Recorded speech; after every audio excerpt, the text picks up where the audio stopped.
de María Teresa Lavalle, que lleva por título el libro sobre el derecho al ambiente sano, responsabilidad hoy y hacia el futuro. Buenos días.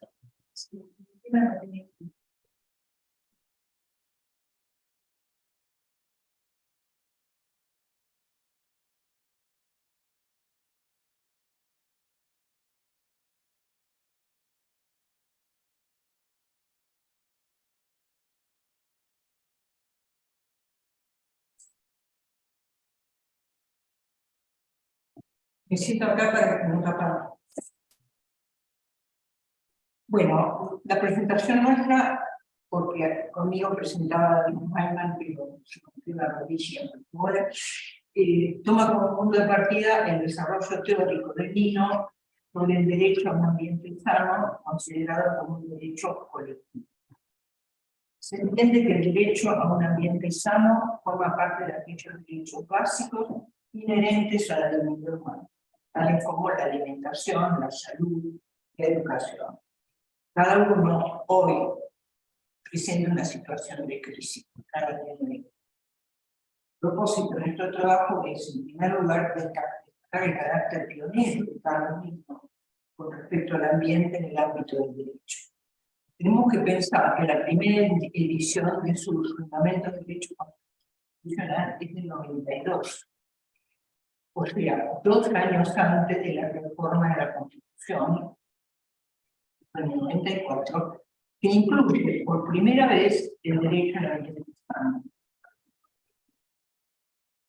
Uno desarrolla el tema de los bienes públicos, económicos y sociales, y se ocupa específicamente del ambiente. Esto era el ámbito.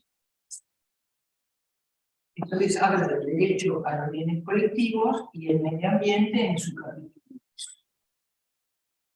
Lo interesante es que se trata de bienes que solo se gozan colectivamente. Son bienes públicos o bienes colectivos. Y aclara que un derecho no requiere un deber correlativo, sino que es el fundamento para establecer los bienes. Y señala las medidas implementadas por distintos países que incorporaron el derecho al ambiente adecuado para el desarrollo de las personas. Y sostiene que Argentina carece de normas de reconocimiento de bienes colectivos, recuerdo el año 92. Si bien hay cierta preocupación en algunas constituciones. Aclaro que el hecho de que esto esté en la Constitución no implica que se ocupa, que realmente hay interés público del ambiente. Eso es nuestro tema. Considera imperativo que en una eventual reforma constitucional se incluye este derecho a los bienes colectivos en relación con el mundo, siguiendo los lineamientos de las constituciones latinoamericanas y las reformas en algunas provincias de nuestro país. Y sostiene que, por supuesto, requiere un reconocimiento previo de los bienes colectivos, sobre todo los que no se toman suficientemente en cuenta por los ordenamientos jurídicos como el mexicano de un sistema ecológico equilibrado. En 2018 hubo un giro notable en esto, porque representantes de 33 países de América Latina y el Caribe firmaron el Acuerdo de Escazú, sobre el acceso a la información, la justicia y la participación pública en asuntos ambientales. Contó con la participación de la sociedad civil y del público en general, y fue el único acuerdo jurídicamente vinculante derivado de la Conferencia sobre Desarrollo Sostenible de Lima. Entonces es el primer tratado que incluye disposiciones sobre los derechos humanos y los ambientales. En los últimos años ha habido parte de varios defensores.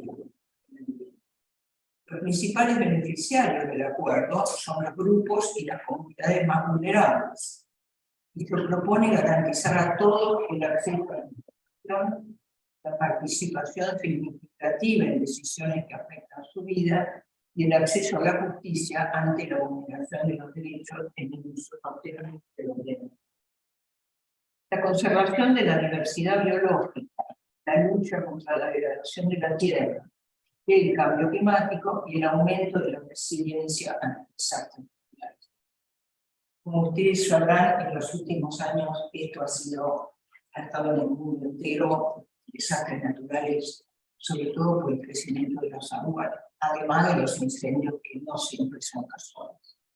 La sequía también. Perdón, La sequía, sí, más fuerte. asegura la participación del público en decisiones. No puede haber decisiones. No se puede entrar de acuerdo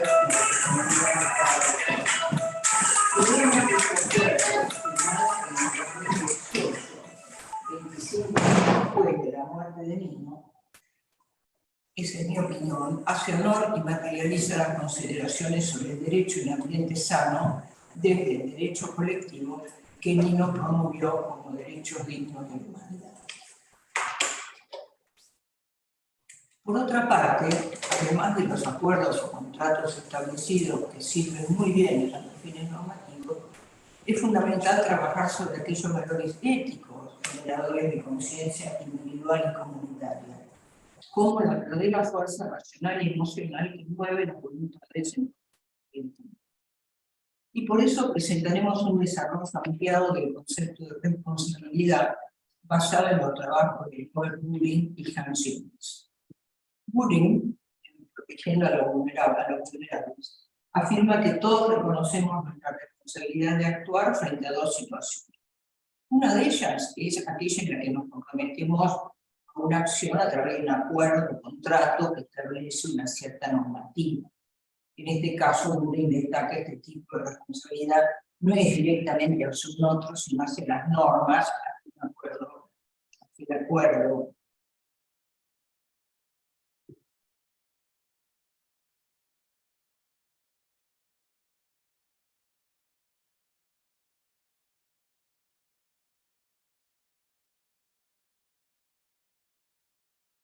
La otra situación se refiere a aquella responsabilidad que asumimos como responsabilidad afectiva, en este caso de familia.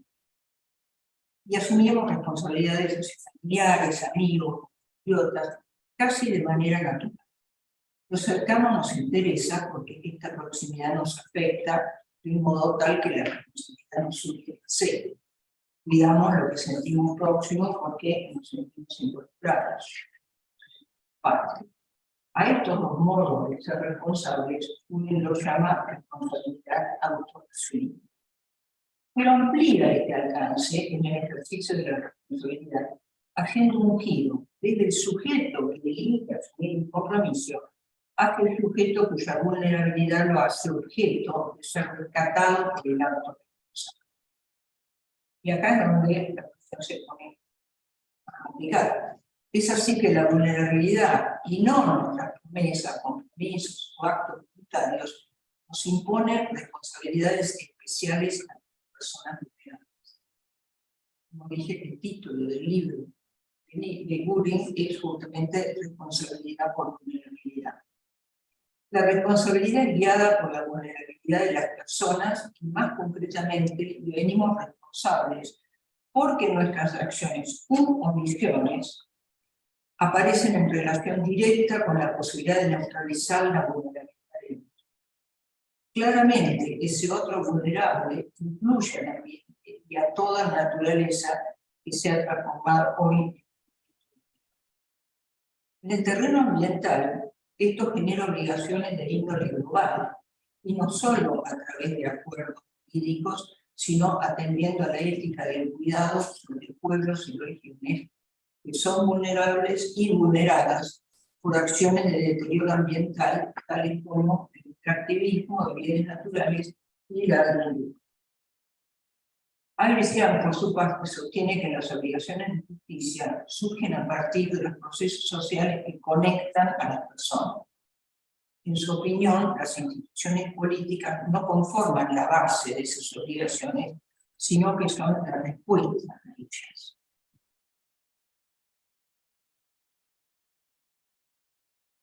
La otra situación, La otra situación se refiere a aquella responsabilidad que asumimos por proximidad afectiva.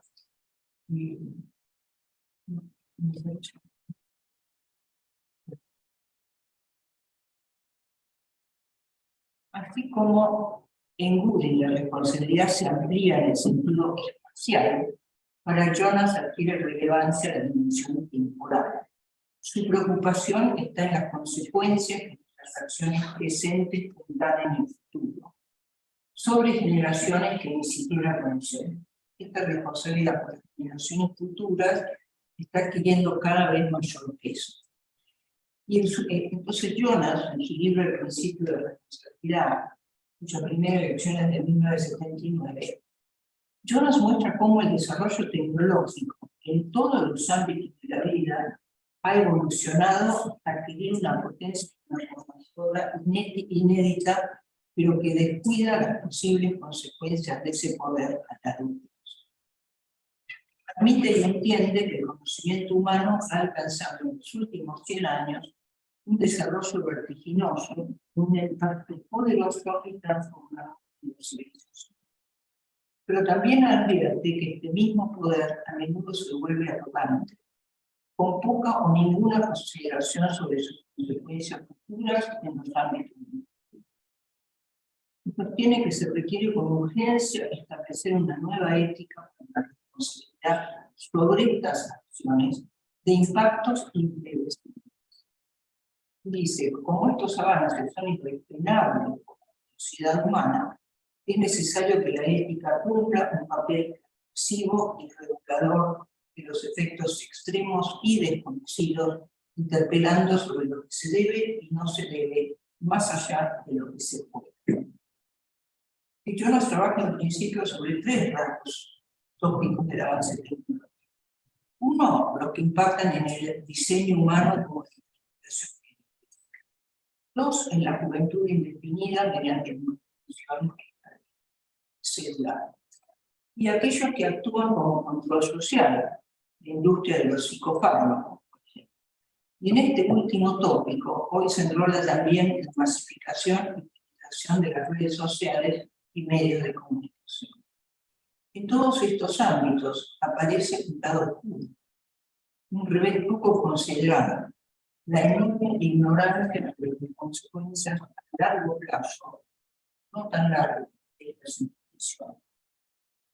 Y dice, este avance inimaginable trae consigo un mundo desconocido, con efectos imprevisibles e inmanejables sobre la condición total de la naturaleza de nuestro planeta, incluyendo a quienes la habitan o que la van a habitar en el futuro. En el buen ancestro, Roman Narik, no sé qué no sé, KRZN, señala que la revolución agrícola marca el surgimiento simbólico del pensamiento de Dios. Sostiene que deberíamos integrar la revolución cultural un planeta habitable. El informe Brundtland de 1987, elaborado por la Comisión sobre el Desarrollo del Ambiente de Naciones Unidas, que se tituló Nuestro Futuro Común, sostuvo que el desarrollo sostenible enfrenta las necesidades del presente sin comprometer la posibilidad de que las generaciones futuras satisfagan sus necesidades. Cualquier conexión con la realidad es, por lo menos, utópica. Amartya Sen, por su parte, considera que descontar el futuro implica un juicio de valor que debería someterse a la interpretación pública ante el reforma. Su libro Apache, que dice, no le damos la tierra a nuestros ancestros, la pedimos prestada a nuestros descendientes.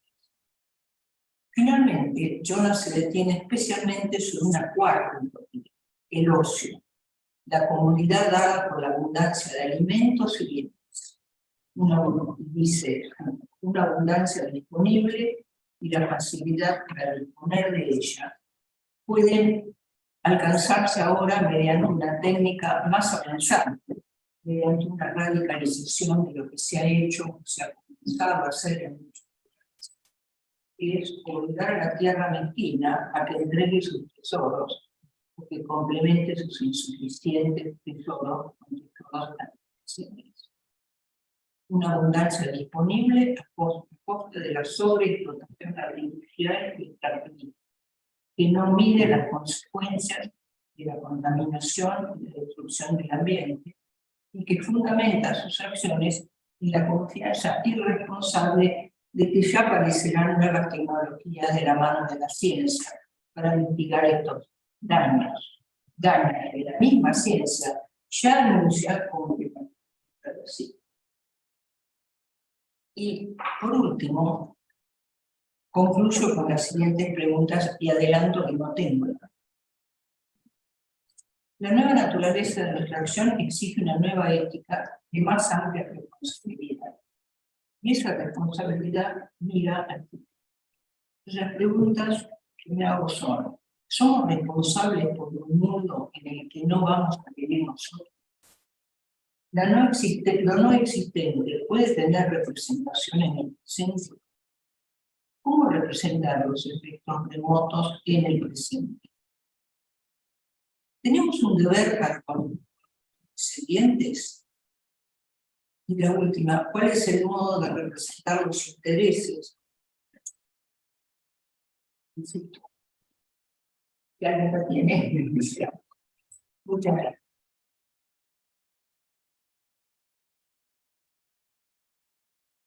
Bueno, preguntas, comentarios. Alberto.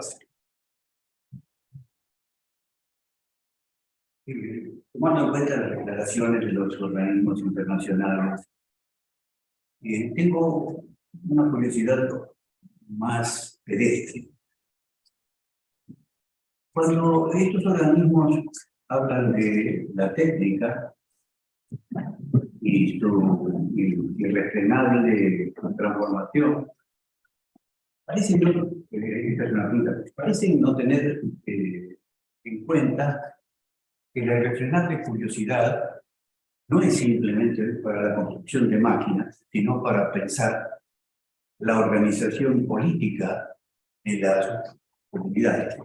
Me da la impresión de que tienen un concepto de curiosidad humana extraordinariamente limitado en beneficio de algunos emprendimientos humanos que entonces ahora concentran para el imaginario de la humanidad, concentran la idea de curiosidad humana, como si pensar la ética o la política no generase una curiosidad. Tengo la impresión de que solo se ocupan de lo primero y entonces la primera pregunta es si mi impresión es correcta, porque de ahí yo sacaría alguna conclusión vinculada con el gatopartismo y algunas... Decididamente. Y en el mismo sentido, me preocupan sujetos de oraciones como nuestra responsabilidad. ¿Quiénes son nosotros? Y entonces, en particular, si como debería ser, estoy incluido, ¿en qué consiste exactamente mi responsabilidad personal respecto de los objetivos de paliar la vulnerabilidad, incrementar la información para hacer que la información esté al alcance de todos, como si para poner blogs y páginas en Internet tuviera el efecto de publicitar la información. La información debe ser procesada y para tener información hay que tener la capacidad de entenderla y de actuar en consecuencia. Si el 80% de la población mundial carece de esas condiciones, entonces sacar comunicados y poner páginas y declaraciones suena otra vez como un subterfugio para no hacer nada y seguir en connivencia con quienes van produciendo el modo de vida que tenemos. Ahora, si esto es así, entonces mi pregunta fundamental es: ¿qué tengo que hacer yo? Cada uno de nosotros, yo que no soy el presidente de nada, ¿En qué consiste mi responsabilidad en relación con los vulnerables? Bueno, a mí me parece perfecta la pregunta. En realidad creo que tiene que haber mucha más participación ciudadana. Fíjate que en Argentina existe el proyecto de ley de licencia social, que no se puede, cualquier proyecto que haya que afecta a la sociedad local o más amplia, tiene que ser discutido y analizado en la comisión. No quieren poner que sea vinculante, pero sí han puesto, esto es el proyecto, sí han puesto que si las autoridades deciden no seguir pautas que surgieron en estas consultas ciudadanas, tienen que explicar por qué. La realidad es que la ley de licencia social no la quieren pasar, es lo mismo que pasa con la ley de penales. Luego fíjate lo que sucedió en Tierra del Fuego, no sé, en Tierra del Fuego estaban las salmonelas, que eran terribles para el mar, se estaban dañando todos los animales, los seres vivos que viven en el mar. Y por oposición de la ciudadanía, en la cual tuvo mucha participación los científicos que trabajaban sobre eso, los ciudadanos que se nuclearon y participaron, y aunque les parezca mentira, los dueños de restaurantes. Porque lo que se pescaba en esa salmonera era el salmón rosado. Y el salmón rosado entonces generaba un daño terrible. Entonces, cuando era un cliente, Tierra del Fuego, imagínense, lleno de turismo, y un cliente pedía salmón rosado y los mozos le explicaban por qué no servían el salmón rosado. Finalmente, claro, para el cliente no tenía la menor idea. Hoy desde 2 ahí no tengo más, no tengo idea de qué se trata. Cuando me explican y me pongo a pensar, entonces no pido más salmón rosado. A mí me pasó en Chile que estábamos comiendo y alguien pidió salmón rosado y el chileno que estaba al lado no la mató, pero casi. Le pudo ocurrir, el mozo escuchaba y ellos tenían salmón rosado y creo que tomó la lección. O sea, parece mentira, pero en Tierra del Fuego se solucionó así. Nosotros en nuestro grupo hicimos una entrevista a 3 representantes de esos 3. Y realmente es la presión ciudadana. Y yo creo que en eso consiste la responsabilidad ciudadana. Ahora, fíjate, la ley de humedales acá sigue sin pasar. Entonces, en Nordesta, cuando vino el COVID, aparecieron los carpinchos. Y Constantini, que fue el que lo compró, el que construyó y el que ganó, cuando era, dijo, bueno, no se quejen, ellos estaban antes que nosotros. No dijo, yo lo saqué. Estaban antes, no se quejen, o sea, lo que pasa acá con los humedales es absolutamente demencial y no se quiere pasar. Yo creo que ahí tiene que haber presión ciudadana. Tenemos que seguir insistiendo. Nosotros nos desacostumbramos un poco a eso, sobre todo lo que la pandemia hubo bastante presión de ciudadanos blancos. Pero hoy la situación supuestamente no es la misma. No sé, yo ahí no estoy, pero me parece que esa es la respuesta. A ejercer la responsabilidad ciudadana. Porque es como dice Lula, cometés errores por acción, pero también por omisión. Si no decís nada, te callo todo. En el caso es que la deducción de la responsabilidad por la vulnerabilidad que depende de élites, la dilución a toda la humanidad, somos todos igualmente responsables de esto. Me parece que no. No. Entonces, hablemos de responsabilidades diferenciadas.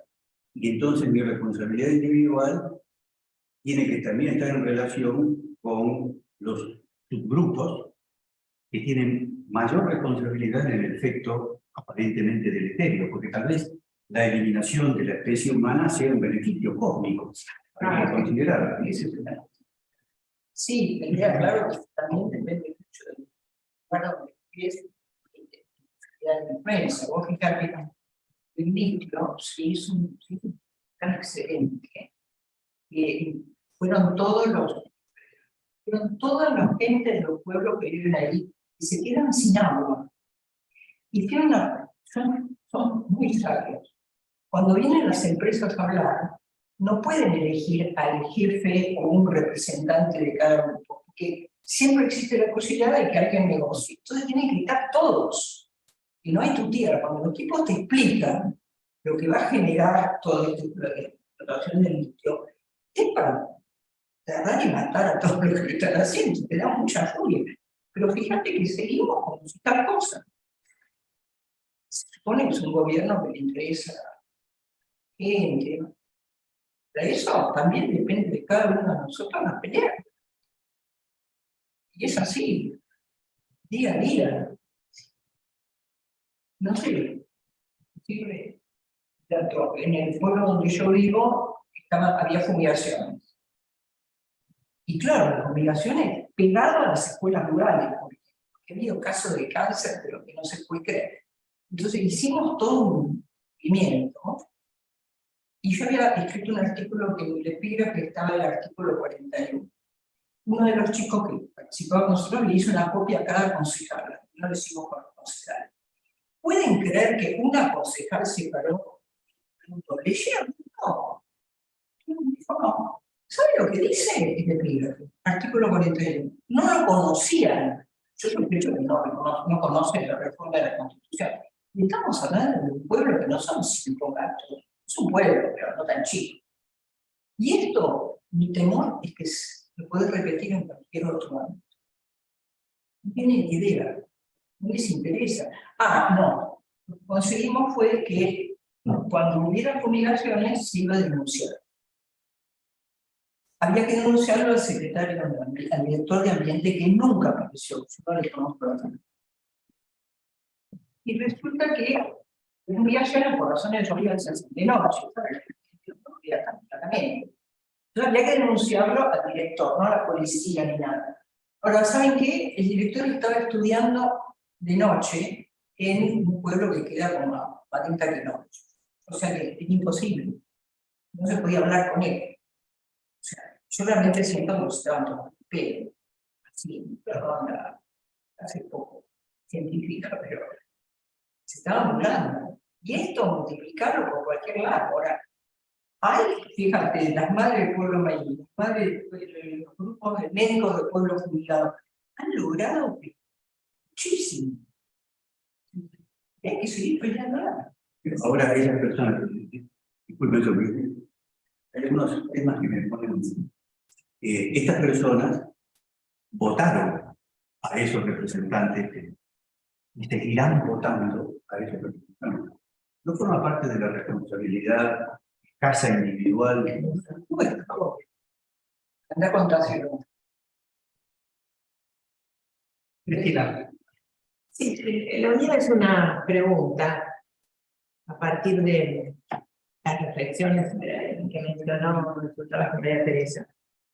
El disparador de esto fue el carácter pionero de Carlos Nino con respecto a incluir entre los derechos el derecho ambiental en la Constitución. Pero si no te escuché mal, me dio la impresión que lo que estaba ausente o escasamente desarrollado son los deberes asociados al derecho ambiental. Y no, sobre eso, por lo que yo recuerdo, entonces, un poco la pregunta es, las preguntas que vos te formulás que formulaste al final de mi posición, ¿son disparadores para la elaboración de la nómina de deberes que deberían estar asociados al derecho ambiental, por lo menos en un sentido preliminar? En la ley del ambiente hay varios de esos deberes. Claro. No es que le hicieron mucho la punta, están. Porque de alguna manera contribuirían a caracterizar los niveles de responsabilidades del individuo llano, que hacía referencia a Alberto, hay individuos que tienen otras responsabilidades, dadas las funciones políticas que puedan cumplir. Entonces, un poco lo que vos tenías tu cuestión diciendo que estas eran tus preguntas, pero para las que no tenías respuestas. Mi pregunta es entonces, estos son preguntas disparadores de trabajos de elaboración para tornar más sutiles a los deberes asociados al derecho ambiental, hacerlos como más accesibles en algún punto. Aclaro que, si bien son muy especialistas en la pregunta, hay muchas noticias, hay mucha acción de los ciudadanos, por lo menos en el grupo, ahí razones. No es toda la ciudadanía, porque hay buena mayoría de la ciudadanía trabajando sobre esto. Caso Mendoza, San Juan, lo de Chubut, el gobernador que subió con la promesa de que me iba a tocar el tema de las fuentes de agua, y cuando accedió a la gobernación le dio amnesia, se olvidó y siguió explotando lo mismo. La gente armada está actuando, no es que no les importa. Es decir, hay muchos grupos, lo que pasa es que, claro, no se habla de esto. Hay diarios que no mencionan. Laura Rocha estaba en La Nación y curiosamente se fue de La Nación. No es por eso. Claro, no les conviene. Ustedes leen el tema de la cultura, cómo se usan las comunicaciones y demás. Los sábados sale un suplemento de cambio. Y yo una vez daba clases en agronomía y un grupo de profesores me invitaron a participar porque estaban muy enojados con la facultad de agronomía, donde 2 estudiantes por separado me dijo: profesora, tenga cuidado. Si acá habla de biodiversidad, se dan cuenta que es zurda. Biodiversidad en agronomía, ¿no? Y no te estoy hablando de 60 años. O sea, bueno, la cuestión es que varios profesores me invitaron y yo dije esto de cómo Clarina hablaba de esto. Entonces, por eso me dice: fíjese, ¿quiénes tienen la propaganda al pie? ¿No? Simplemente la propaganda aparece acá. Entonces, lo que dije exactamente, la empresa que el artículo estaba condenando es un anunciante de Facebook. Pónganle el nombre que parezca eso. Es así. Y bueno, Laura Rocha sigue estando en Infobae, o sea, evidentemente, medios de comunicación no le dan, muy pocos le dan importancia. Ojo, a los que pagan programas son justamente los que menos les interesa esto. Pero yo creo que hay que seguir peleando. Bueno, con esta discusión. Y el pesimismo de la inteligencia. Ya, yo no sé si se acuerdan, en Estados Unidos hubo una recesión terrible a los niños en Selma, en Alabama. Y en ese momento, Lyndon Johnson pronunció un discurso que, si tienen tiempo, les sugiero que lo miren. Realmente habla de la obligación de la ciudadanía. Si no es que, bueno, pasó esto, no, esto es un papelón para Estados Unidos. Esto no puede ser nuestro país que sabía, que etcétera, no puede ser que pase un palo total. Y termina con las palabras de una canción que es We Shall Overcome. Eventualmente We Shall Overcome. Tarde o temprano, los jóvenes se rompen la cabeza o... Muy bien.